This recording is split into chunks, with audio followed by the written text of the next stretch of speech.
Hello, and welcome to this week's episode of the Drink and Deconstruct podcast. I am your host, Grace Marino. As always, let's get into it. I need to come up with a catchier intro, but this is what you guys get for now. Also, some housekeeping things. I have yet to put the last 3 episodes on Spotify. I have to figure out how to take the audio out and just put the audio in Spotify. So that's the plan. I will probably dump 3 or 4 episodes at once onto Spotify. If you are a listener, sorry that this has taken so long. And if you are a watcher, please do go over to Spotify to see the first 10 to 12 episodes that I have already out before I started this YouTube channel. And you can catch up on all of those. The reason I say that is because I got a very sweet DM this morning on Instagram about somebody who has finally caught up, and it doesn't seem like they know that I'm on YouTube. So, and that's fine. You're a podcast listener. If that's your jam, I do want to have this available to you as well to just listen to. We do bring in some assets here and there. So watching is helpful if you want to or you can. Otherwise, I'm going to try my best to describe what's going on in the pictures or the videos for those who are listening on Spotify, and also just as an accessibility thing because not everybody has the same vision that I have. So I do want to make sure that this is an accessible podcast for those people as well. And I have not been doing a great job of that, and I am sorry. So we are moving forward. I will try to set the scene as much as possible. It's going to be much easier to get what's going on with videos, obviously, because you can hear those with pictures and things like that. I am going to try as best as possible to describe what is going on. Okay? This is a half finished painting. We're ignoring it for right now. It looks like trash at this stage. It is a very much one of those trust the process kind of things that I'm trying. I'm not a professional painter. I do really, really enjoy it. And it makes me happy, and I like to draw. So we're gonna leave that until I get a spark of creativity again and want to trust the process, because this is it's trash. Okay, so ignore it, leave it alone. That's just where I set it to dry because I don't have an easel in here. Okay, and this, if you were wondering, this guy this guy right here, this is my son's painting. We painted together one day, and I just let myself be. This is what I did. I just let myself be a toddler and have no rhyme or reason, no thought plan. Just, it was really fun and really freeing. So I do suggest you do that if you like to paint. And it made it so much fun with my toddler because things he was doing, I copied, and he copied me, and it was so much fun and so cute. The other housekeeping item that I do have is I had, and I'm so mad about this, I failed, okay? I had the idea to turn the podcast into a YouTube channel a while ago. Actually, other people gave me the idea, but we're going to go with it being my idea because we're just going to go with it. So, I had filmed an interview, and I sat down with the sweetest girl to have like a 2.5, 3 hour long interview about Xenos. It is a cult in Columbus, Ohio. They are now going under another name, and I think it's Dwell Fellowship, maybe. But we sat down and it was so nice. We just kicked back and relaxed and had this really cool in person interview. I lost all of that footage. So, because I was like, oh, perfect. Okay. Her name is Gia. She's very sweet. She's back. She moved. Now she's back. But I am going to have to ask her to do another interview And we'll probably do it on Zoom to keep the format the same as other interviews moving forward. I was just very pissed. So Gia, I promise. And the reason I didn't look for the footage a little bit ago was because I wanted to figure out how to edit, and I wanted like the videos that I knew were gonna be shit, like one, two, three, which by the way, video one for me popped off. It was like 500 views. Video two and video three have had like 40, if that, like between the two, probably. So weird. But I also wanted to make sure that I kind of felt comfortable with the editing process and uploading to YouTube and things like that before I got Gia's interview up. So, Gia, I'm very sorry I lost that footage. Please, please don't hate me. Hopefully, you're watching. Hopefully, you still support, because I know this was like last year that we got that interview up or done, and so upsetting. Last but not least on the housekeeping agenda, I want this channel and this podcast to be a community. I want us to enjoy each other's company, to hear from each other and learn about each other.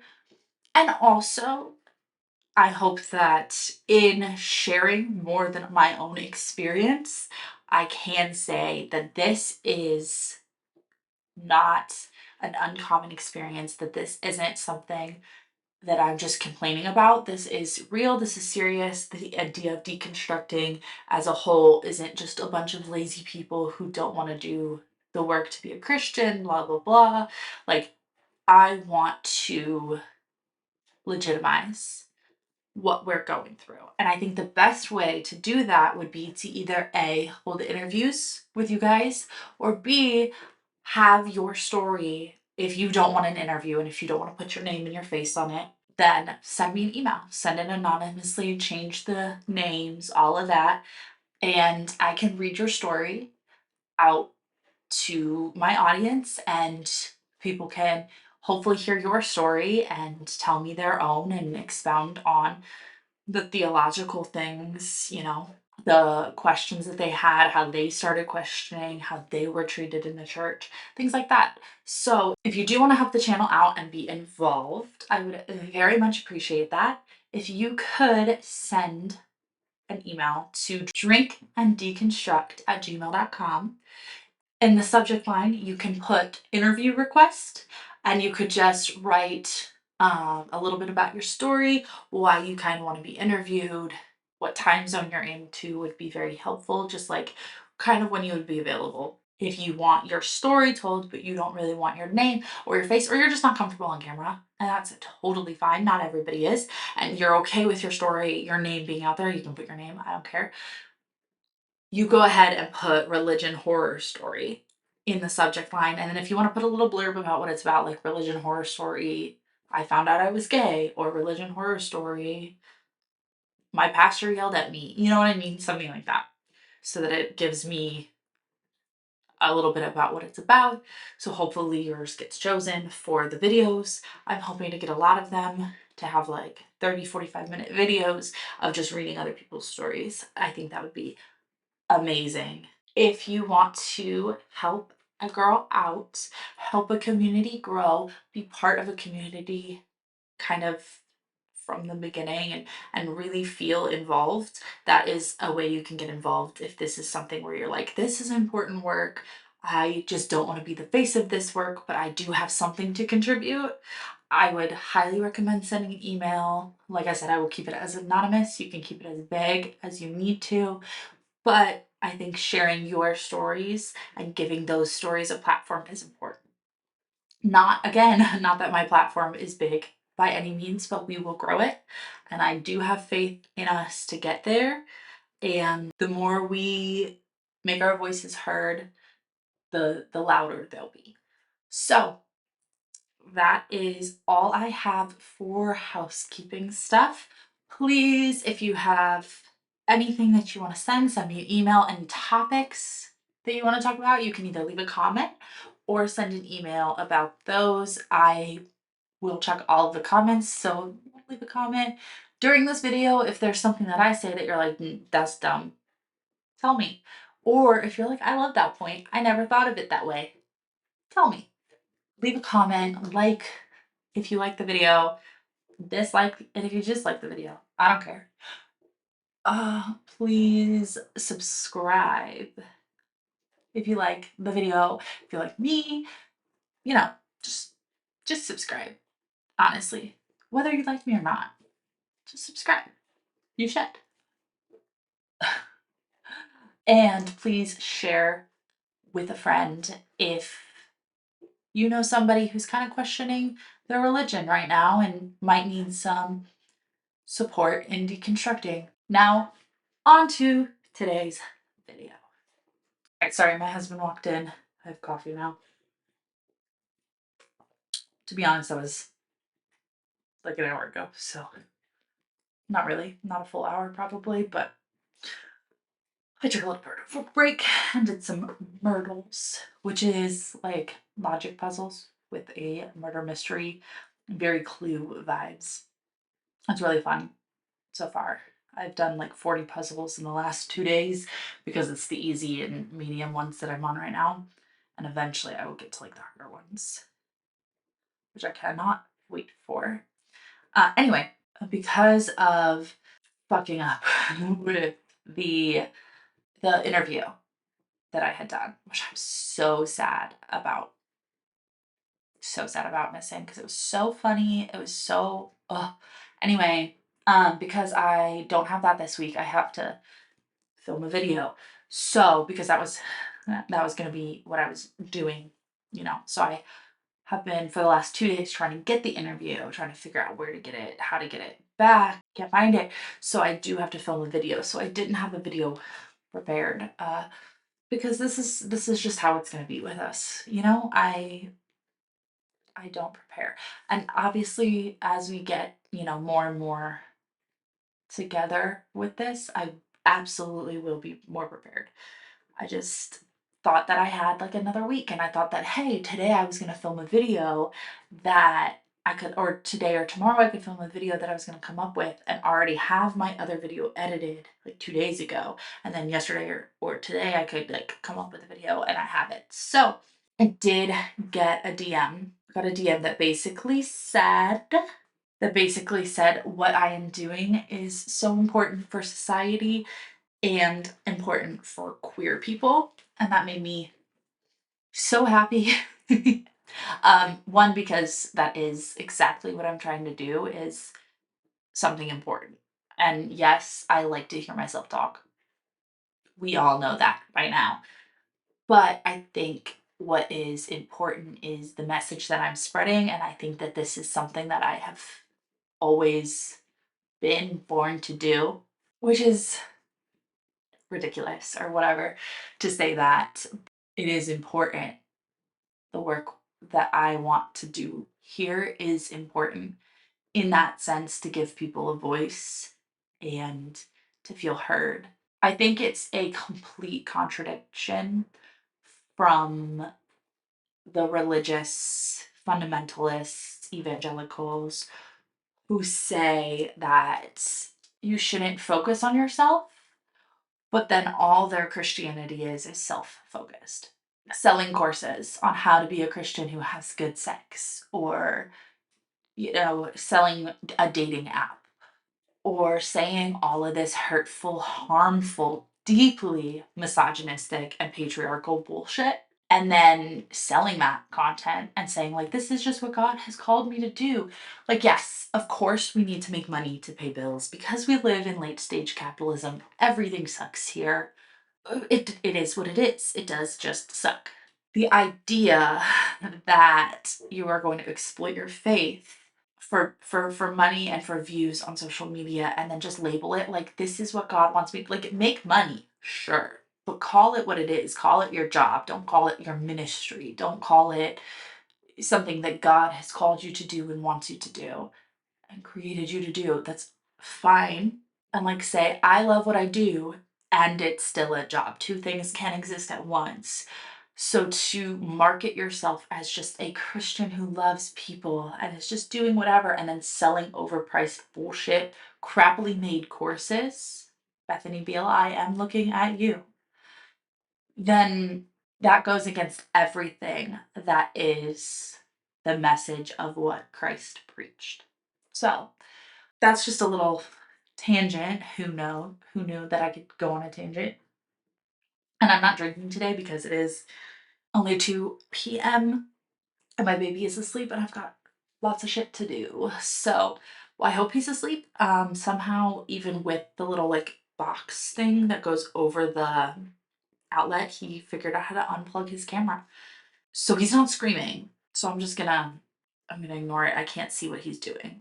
Ugh, he's so cute. Anyway, so what I decided to do today was go through mostly just like pictures on Instagram, read some long captions to you, things like that.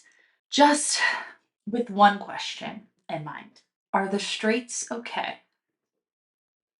And obviously, that's just a funny hee hee like wording. I am a queer identifying person. However, I am in a hetero presenting relationship.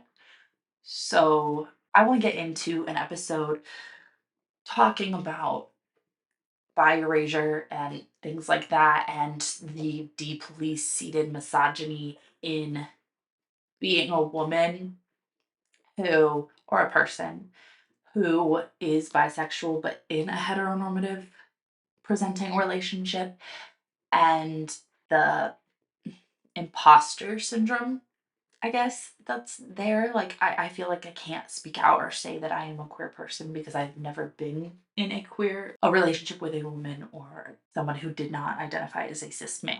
So I want to get out. I want to talk about that whole episode, a whole episode dedicated to coming up as a Christian and realizing that you are not a straight person, and how much erasure there is in the church to say, like, it's okay that you have that attraction. That's a sin if you act on it. The attraction's okay because that's, what you're, the challenge that God dealt you, the thorn in your side, but don't act on it because that's a sin. So you just have to, be in a straight relationship and pop out babies and all of those things. And like, just there are some deeply ingrained beliefs that I still hold that I don't even realize I do. And then I'm in therapy and my therapist is like, let's explore that. And I'm like, oh fuck, that is because of my religious conservative upbringing. Like, I do hold this belief, and I kind of want to go through it right now in straight relationships, biblical womanhood, biblical masculinity. We're going to look at Instagram and see kind of what Christians are saying about relationships, about marriage, about submission, faithfulness, polyamory, all of that. Mormons, or if they're referring to like polyamory. We will look kind of at the deeply ingrained homophobic beliefs and remarks in these captions, in what they're saying. They can say we're not homophobic and then to present things the way they do, like have sex. Sex is between a man and a woman. That statement is in and of itself homophobic because sex is between two or more consenting adults. If you are over the age of 18, your partner should also be over the age of 18, and it should be consenting. And that's it. And safe, preferably. And that's it. That's what sex is. But to say that it is only between a man and a woman, and that's God's only design for it, I just struggle with that. I'm literally just on my phone on Instagram, and I'm just gonna search biblical gender roles is the first thing that pops up. This is an Instagram with 4,000 followers, which is way more than I have, but is not a lot in the grand scheme of things. I have a really hard time. So I'm scrolling through this page and I have a really hard time believing that it is not satire. It's just a bunch of like memes. Okay, this is one of the posts, and it says a man should never fear to displease his wife. A wife should always fear to displease her husband. Likewise, you wives, be in subjection to your own husbands. Dot dot dot dot dot. We're missing some context here. while they behold your chaste conversation coupled with fear. 1 Peter 3 1 through 2. So the caption on this post says, in our modern post feminist Western world, God's order has been reversed. Instead of women fearing their husbands, men fear their wives. And many men fear to even marry at all.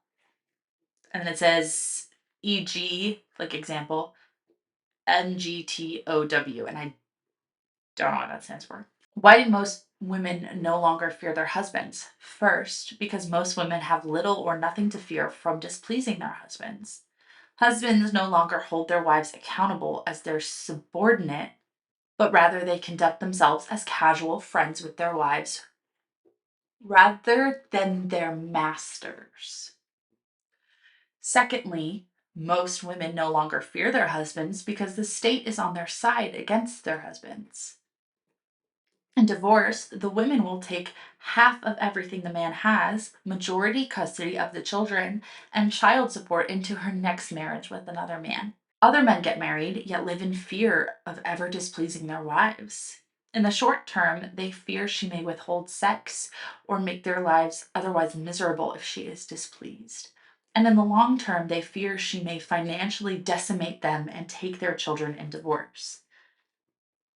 The fear of man bringeth a snare, but whoso putteth his trust in the Lord shall be safe. Proverbs 29:25. Men, don't live in fear of marriage or your wife if you are married. Fear God. Women, God has indeed called you to fear both him and your husband, whom he has created you to serve.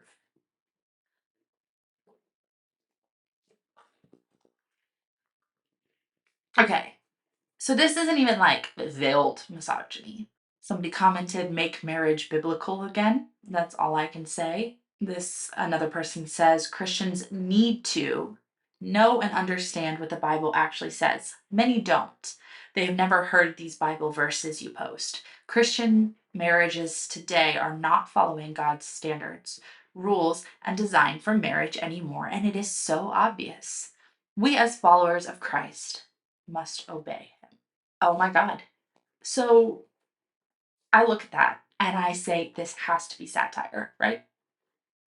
I don't know if it is. It doesn't seem like it is because people in the comments are agreeing. Something important about me is that I take rage bait very seriously. Like, I get enraged by rage bait. And my husband is always like, you know it's rage bait. Stop interacting. And I'm like, it just pisses me off. This is how I feel about that.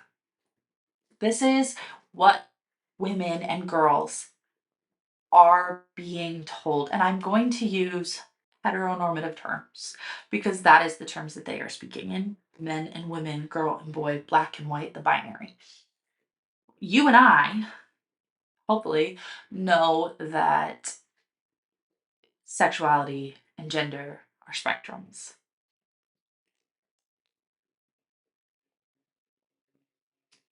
Okay, this one says a woman should never argue with her husband, but if she does, his response should always be the same. Stop arguing with me, woman, otherwise I will have to discipline you. That discipline can take many forms, including passive or active, physical or non physical. And it's a picture of like a man spanking a woman, like a black and white, looks like a 50s ad kind of thing. All of their posts are in black and white to like replicate a 50s era. See, and then I look at that and I'm like, fucking, this is so satirical. But then the caption, where does the Bible say a man should discipline his wife? This is a question many people ask me when I teach on this subject. I sometimes answer their question with another question. Where does the Bible say a man should not mistreat his wife? And the usual reply is Ephesians 5:25 says men should love their wives as Christ loves his church, and Christ would not mistreat his wife, the church. Fair and accurate and biblical. Okay? My response is, so we are agreed that there are many implied commands that flow from the command for husbands to love their wives as Christ loves his church, right? To which they will reply yes. So I'm not sure, breaking this off, I'm not sure where there is an implied command. Men should love their wives as Christ loved the church. That's explicitly stated. And if you're saying Christ wouldn't mistreat the church, that's not an implication. That was just proven by who Christ is. And like that is the comparison Ephesians is making. Husbands, love your wives like Christ loves the church. You don't hurt people you love. It's pretty simple. This is my full answer to them. Christ, after rebuking his churches in Revelation chapter 2 and 3, said the following to them: As many as I love, I rebuke and chasten. Be zealous, therefore, and repent. In the same way, it is implied that a man should not mistreat his wife, so too it is implied that he should discipline his wife based on Christ's example with his church. And the usual response from critics is if God wanted men to discipline their wives, he would have specifically said so. And then I just have to shake my head and move on from people who are inconsistent with their own beliefs about implied biblical commands. To learn more about the biblical principles which should guide men in disciplining their wives, DM my private page, Biblical Sex and Discipline, and go to my podcast site. I'm not giving you that site to get detailed instructions on how to incorporate this historic and biblical practice into your marriage. This guy has like a fucking kink, which is fine. I do not kink shame. If you are like a dom looking for your sub and you want that to extend outside of the bedroom and she is consenting, I'm saying she, but you know what I mean. If they are consenting, great. Have fun, be safe, consent. If you want to take that outside of the bedroom and your partner does not consent, you cannot take that outside of the bedroom because there's no consent. I don't know. It's so frustrating that it boils down to, with a lot of Christians, they don't understand or they do not care about consent. Or they do not believe that women can consent or should have the consent if it's something that God has said. If God has said you need to discipline your wives by spanking them because it's implied, then it doesn't matter if your wife says no because God said yes. And women do not have the ability to consent. They do because God gave us free will, and even God asks for our consent. What? Okay. All right. Oh, this page is pissing me off. Okay, one more because I'm going to lose my shit if I keep watching that or reading this shit. So it's another black and white image of a man and a woman staring into each other's eyes deep. He looks kind of angry and she's kind of like, I don't know. Anyway, there is no such thing as a godly wife who is loud and stubborn. Proverbs 7:11. A godly wife is quiet and submissive. 1 Peter 3:1-4. Saying a wife can be loud and stubborn and godly is like saying a woman can be fat and skinny. First of all, slim thick, ever heard of her? Second, what the fuck?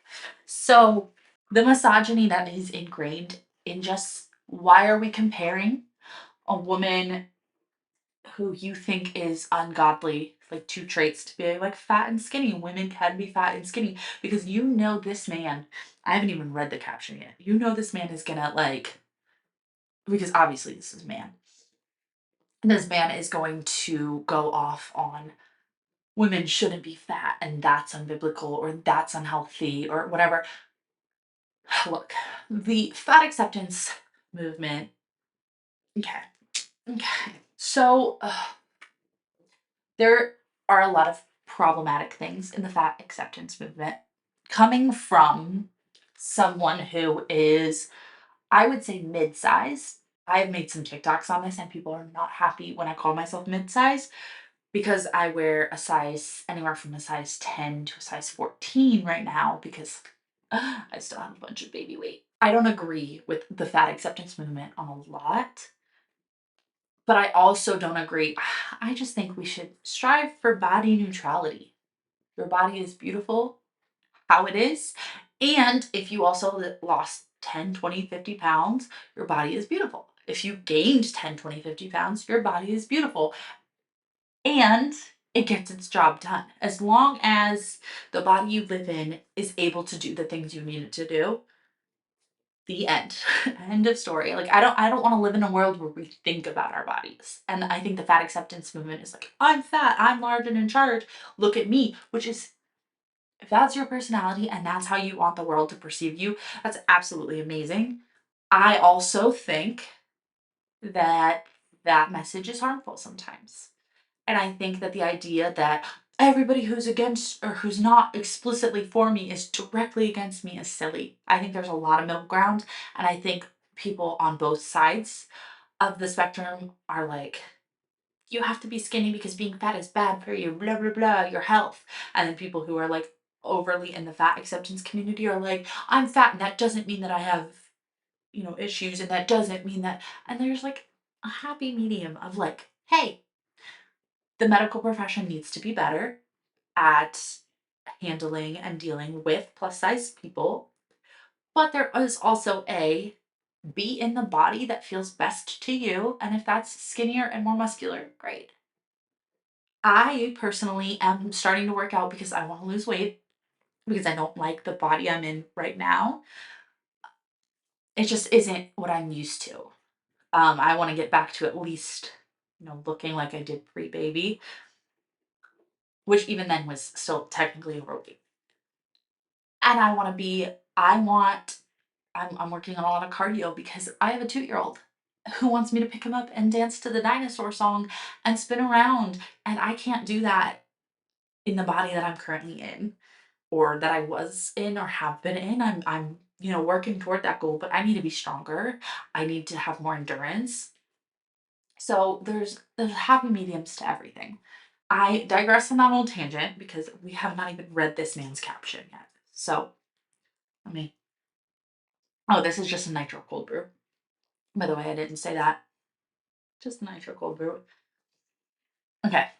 No person except Christ was sinless. Both men and women, husbands and wives, will struggle with various sins. When we say a woman is godly, we don't mean she is sinless or does not struggle with certain personality faults. However, the Bible in multiple passages makes it clear that the two core traits of godly womanhood are submissiveness and quietness. Might a godly woman sometimes be loud or stubborn? Yes, but it is not the pattern of her behavior.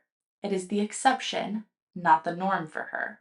She recognizes quickly when she fails in these areas and seeks the forgiveness of both God and her husband. Does a woman being quiet mean she never speaks? No. After all, the Bible encourages godly women to teach other women how to be godly wives and mothers. Titus 2 3 through 5. It just means that, especially around men, she tends to be quiet, and when she speaks, she does so in a soft and humble manner. I just caught a sneak peek of the first comment, and it's infuriating. This rhetoric is something that I grew up with, something that I personally have firsthand experience grappling with as a young girl. Almost every Christian woman has heard this. It makes my blood boil for young Grace that women are not to speak in church, women are to be subservient and submissive and quiet. I don't know if we haven't caught yet, but I am not a quiet individual. I have a lot of opinions and I disagree with my husband even quite often. And I grew up thinking that I was going to marry a godly man, a God honoring man who looked like the men that this account is portraying men to be. Which is funny because they're not really telling men how to men, they're telling women how not to women. But I digress. I grew up thinking that I was going to have a man that I had to be quiet and be submissive to. My husband is the most godly man I know because he's not worried about everything that other people are doing wrong. He acts like Christ. He is the most unconditionally loving person that I have ever met. And he is supportive of everything I do. And he loves me the way Christ loved the church tenfold. 100%. This man loves me. And I mean, I can respect that, right? Like, these men are shouting from the rooftops, demanding respect, and they have to make a woman feel small to get it. My husband stands back and watches me shine. He loves when I talk. He just listens to me and says, "Please keep talking. I just want to hear what you have to say." We have deep conversations. We disagree in love. Like, this man stands back and is like, "You got this. Like, you have a voice, you have things to say, and I want to hear." And that is the respect that the God is talking about. Because my husband loves and respects me, and I can love and respect him back in maybe even in a submissive way. But these men with the misogyny that the Christian church, and it's not the Bible, I want to make that clear, it's the Christian interpretation of the Bible and what they use as literal versus what is actually meant to be like hyperbolic or allegoric. So it is not that, but they shout and demand respect and have to make a woman feel small to get it. And that's, I always grew up thinking that I was going to have to make myself smaller than I was to get married, to have a man. And I got married at 19. So I found him pretty early and I just kind of figured like that's kind of what you do in small evangelical Christian like churches and things like that. You get married young and you just live biblically, and the men are indoctrinated more and more as they age to be the tyrannical husband who demands respect. I will never give respect to a man who demands it. That's not who I am, and that's not what God asked. So, I mean, Jesus didn't demand respect, he deserved it. That's the difference. Right.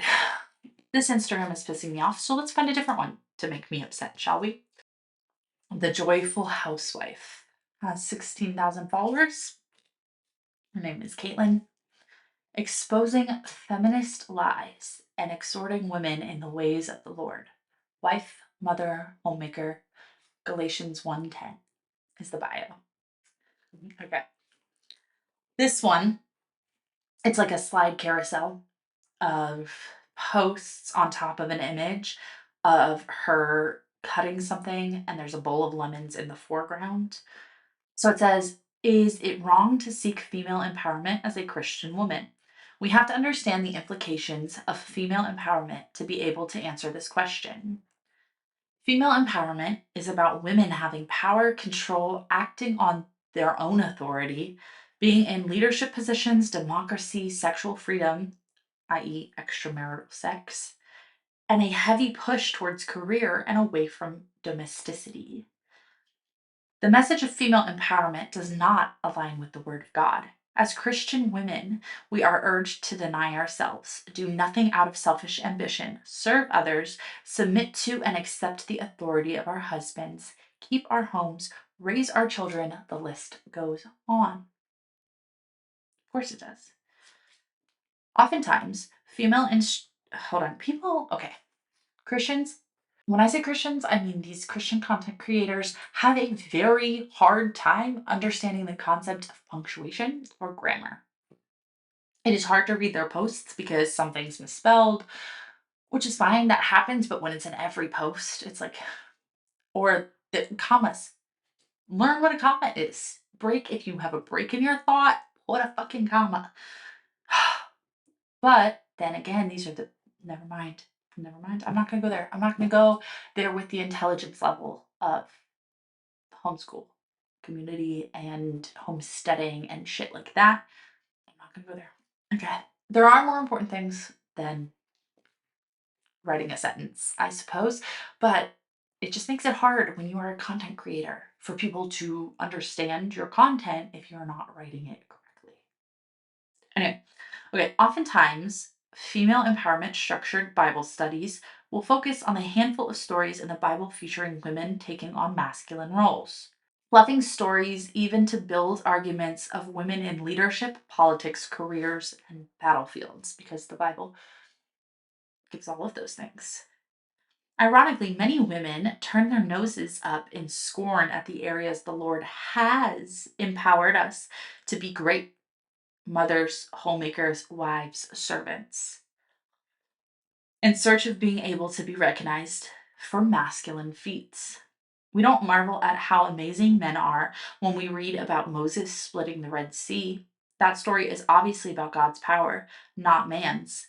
In the same way, Deborah, Esther, and Ruth are also stories about God. When we read powerful stories in the Bible, we should be in awe of what God can do, not what we can do. Okay, it's okay to find value in ourselves as being created in the image of God. It is okay to love being a woman. But you don't need female empowerment to be joyful and content in who God has made you to be. That's it.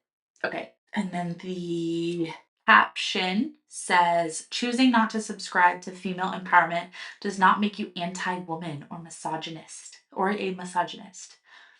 Neither does it mean that you have no self worth. In a world that encourages us to put ourselves first always, biblical womanhood is not an attractive offer. But the pursuit of female empowerment does not lead to the happiness we think it does. And then there's Luke 9:23, Luke 14:26 and 27, and then Galatians 5:24. Oh my God, that's a lot.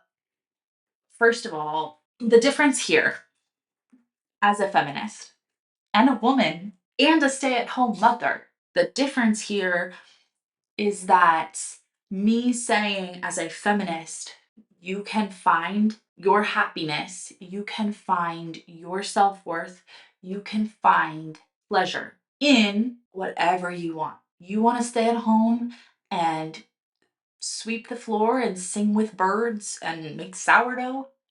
Fantastic. The problem isn't that you're doing any of that. I do not care. The problem is that you are prescribing that that is the only way that women can and should be women, which is not true. Her making the point, you can love being a woman. I do love being a woman. And I also love building furniture. I love playing sports. I like masculine things. And I still am very comfortable in my femininity. In the Christian belief, there is obviously the binary of man and woman, but then there is the binary of masculine and feminine, and things are put into those boxes. And when you stray outside of that box, you're criticized for it, which leads to an overabundance of insecurity and projection.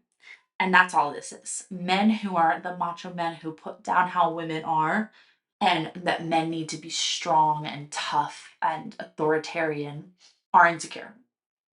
And I've had this conversation with my husband so many times. My husband is secure in his masculinity and he puts a load of dishes in. And he cooks dinner with our son. And he has no problem burning candles in his office because he likes how they smell. Like those are things that these kind of men who bullshit about masculinity and gender roles, it's 100% a projection of insecurity. And those insecurities are given by the church and by the religion that they claim to subscribe to. And I just think it's funny that it's this circle. Somebody tells you you are not good enough as you are. You have to do better. So you feel insecure and you take on those better traits and then you project the fact that nobody else is good enough as they are and they have to be striving for something, but the goalpost is always moving. So from the beginning, it was an insecure man. And I am saying a man, not God, not the Bible. I'm saying an insecure man at some point pushed this onto his congregation, and 5 of them went out and preached it to somebody else, and they preached it to somebody else, and they preached it to somebody else, and it resonated with somebody. So much so that they pushed their insecurities off onto other people. And then that little boy internalized it. It is, we often talk about how damaging the church is for young women, and it is. It is. But it is just as damaging for young men, just in a different way.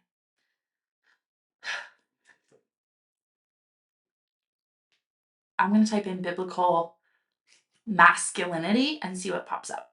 Oh, God. Okay, this whole thing was supposed to be about biblical marriage, and we have gone off the rails. We'll look up one biblical marriage account if this makes it in the video. Amazing. Okay, so I'm not going to share the person's thing. They don't list themselves as a public figure. They do have 2,600 followers, and they did tag this post. The post just says, "Marriage is not about happiness, it's about holiness." The caption says, "Marriage has become so secularized that people forget it originates in the Bible. Instead of being a holy bond between two individuals and Christ, it has become a self centered pursuit for happily ever after in today's world. Rather than focusing solely on personal happiness, a biblical marriage is about striving towards holiness. This means working together to become better versions of yourselves, growing in your faith, and living a life that is grounded in Christ, kindness, and love. By prioritizing holiness over happiness, couples can create a strong foundation for their marriage that will stand the test of time. It takes dedication, commitment, and a willingness to put in the hard work, but the rewards are immeasurable. A happy marriage is not just about being in love, it's about building a life together that is filled with joy, peace, and purpose. You can only find that in Christ. Giving up should never be an option. When we encounter times of unhappiness and difficulties with our children, we don't give up on them. We don't abandon our parental duties. So, why should we abandon our marriages when we become unhappy? When feelings of unhappiness creep in and thoughts of divorce begin to surface, remember this: it's not about your personal happiness, rather, it's about striving for holiness within your relationship. I think that's so funny because there are points of that I agree with. I just, 2 days ago, February 7th, celebrated my 9-year wedding anniversary. So we've been together for 10, married for 9. And I was thinking about how our pastor, when we got married, didn't have us say I do. He had us say I will. Because I do means that, like, I do right now, and I will means I will continue to do this. And I just thought that was kind of cute, and it kind of lends to the fact that love is work, right? And nobody, I think there is I think these people, Christians, in with these opinions, have the idea that, like, every secular adult thinks that life is going to be a rom-com or a Disney movie, and it's not. It's not. I think there is a, oh, I want to find love, right? And there is the compatibility and the romance aspect to finding love in the beginning, and then the honeymoon phase ends and things like that. And that makes sense. But I think it's just a naivety about how the world is. Like, you've never stepped outside of your own Christian beliefs, so you don't know. You've just been told that people view the world like it's a Disney movie. So that's the argument you're facing. Is like, love's not a Disney movie. And then the rest of us are over here like, we know. You're not arguing a point that we're making, which is so silly. And to say that you can only find happiness in Christ, joy, peace, and purpose in Christ, I disagree with that. And I know, like I said, that my religious upbringing and my biblical brain kind of are fighting when I say things like that. But there are so many atheists. There are so many Jewish people, Muslims, Sikh, Buddhists, Hindus. Like, there are so many religions in the world. So many. And those are, the major ones. I think there's like 6 major religions. They find happiness, peace, and purpose outside of Jesus Christ. You, as a Christian, can say that's the devil, that's a lie, whatever. You can prescribe to them that they feel a certain type of way, even if they don't. And I think it also depends on what your happiness, peace, and purpose is. But what got me in that post is when we encounter times of unhappiness and difficulties with our children, we don't give up on them. Mm. So, why then are there so many homeless LGBT youth?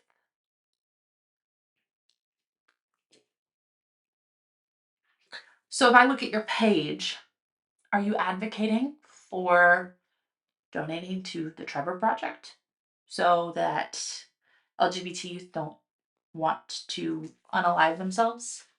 I mean, you know, donating to charity doesn't take the want away, but giving those resources can help that act from occurring. Are you saying that we should donate to our local LGBT youth homeless shelters? Like, you better be advocating for loving LGBT youth.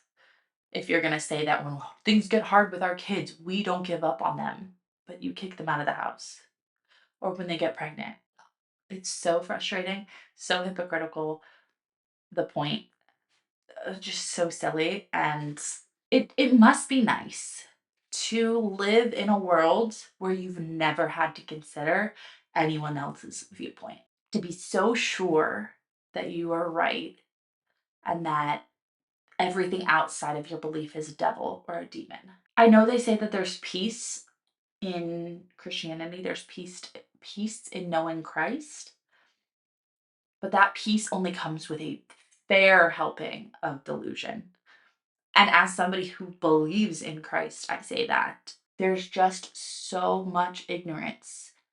And not in like you're stupid kind of way, but in ignorance as in you have never lived outside your own shoes or tried to. You've never put yourself in anybody else's position. You've never had empathy for anyone a day in your life because you've never had to, because everyone you know is almost exactly like you. Sorry to cut it off so abruptly, but little man woke up from his nap and we are going to go outside and take a walk because it is 63 degrees in Ohio on February 9th. So we are taking full advantage of this opportunity. We're going to take the dog for a walk. You ready to go? Yeah. Okay, can you say bye? Bye. Bye.